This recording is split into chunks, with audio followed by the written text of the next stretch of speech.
Não, você nunca viu algo assim. O que tenho para contar hoje é um dos relatos do Diário de Francis que mais me fascinou. Uma fera gigantesca que habitava as árvores mais altas das matas do Paraná. Sua fome quase dizimou duas tribos indígenas. O Diário de Francis hoje será aberto nas páginas da Nandupucu. Então deixe o seu like e se inscreva no canal para nos ajudar a monetizar e trazer relatos com mais qualidade para vocês. O ano era 1650. Francis foi chamado por um colono europeu. Ele não deu detalhes sobre esse homem, então vamos chamá-lo apenas de colono. Sua carta foi simples e direta. Caçador, por favor venha nos ajudar a matar um Nandupucu. Já perdemos nossos amigos, irmãos e filhos. Francis não perdeu tempo e foi direto para lá. Francis descreve sua chegada à aldeia como angustiante. Ele conta, abre aspas, quando cheguei, fiquei atônito. A aldeia era cercada com um muro de troncos revestido por lanças improvisadas com galhos. Em cima do muro, guerreiros tupis e carijós armados com arcos, machados e lanças. Seus corpos tinham pinturas de guerra. Eu soube naquele momento que, seja lá o que estivesse na floresta, não poderia entrar ali. Meu coração se encheu de tristeza e angústia ao ver crianças órfãs e idosos enfraquecidos escondidos em gaiolas como macacos de circo. Jovens rapazes que não tinham sequer beijado uma moça, fatalmente feridos, definhando até sucumbirem a infecções. E o resto, que ainda estava de pé, definhava de fome, pois ninguém se arriscava fora dos muros para caçar. Isso foi o que nosso caçador viu. Você consegue imaginar essa cena em sua cabeça? Eles não perderam tempo. Se armaram. Todos os homens adultos e saudáveis se uniram, tupis e carijós, que antes eram inimigos, agora lutavam lado a lado por um bem maior, a sobrevivência. Partiram mata adentro, deixando medo no coração dos que ficavam. Mas dessa vez, a esperança também estava presente. Eles andaram até uma clareira onde as árvores pareciam tocar o céu. Nesse lugar, o clima era diferente. A luz do sol era muito pouca. Não se ouvia sons da vida na floresta. Nada de macacos ou pássaros. Nem mesmo as cigarras faziam barulho. O chão era forrado com ossos, crânios humanos e até de onças. Francis diz ter notado que as árvores tinham marcas, como se algo se movesse se apoiando nelas. Cordas brancas desciam até o chão. Ele achou se tratar de algum tipo de cipó. Mas ao tocar, notou que eram macias e pegajosas. Lembravam muito teias de aranha. Então ele perguntou ao colono o que significava Nandupucu. Ele disse que significava grande aranha na língua nativa. Nessa hora, o silêncio foi interrompido por estalos e um assobio agudo. Todos os guerreiros apertaram suas lanças e armaram seus arcos, olhando para cima. Quando, de repente, uma sombra cobriu o chão.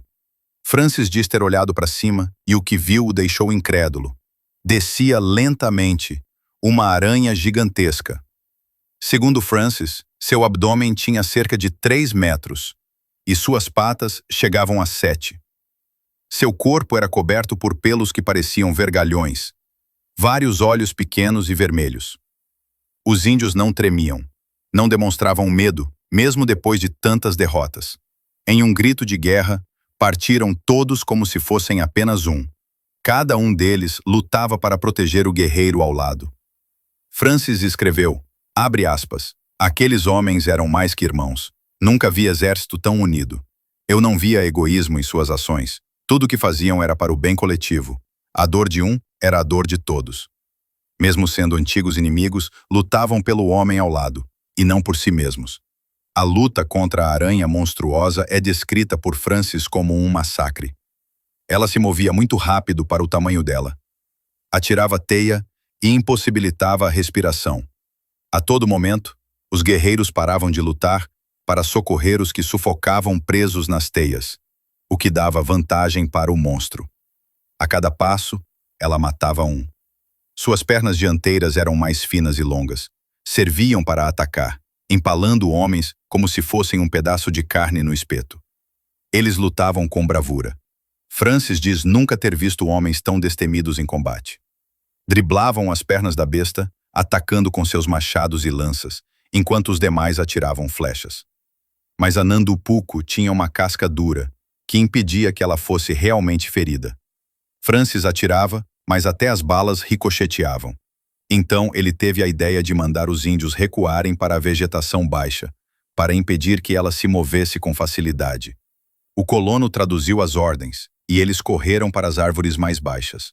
O monstro os perseguiu, e suas teias já não os atingiam, pois embaraçavam nos galhos. Então ela começou a ouriçar seus pelos. Todos se refugiaram atrás dos troncos. E uma chuva de pelos caiu do céu, como uma chuva de flechas.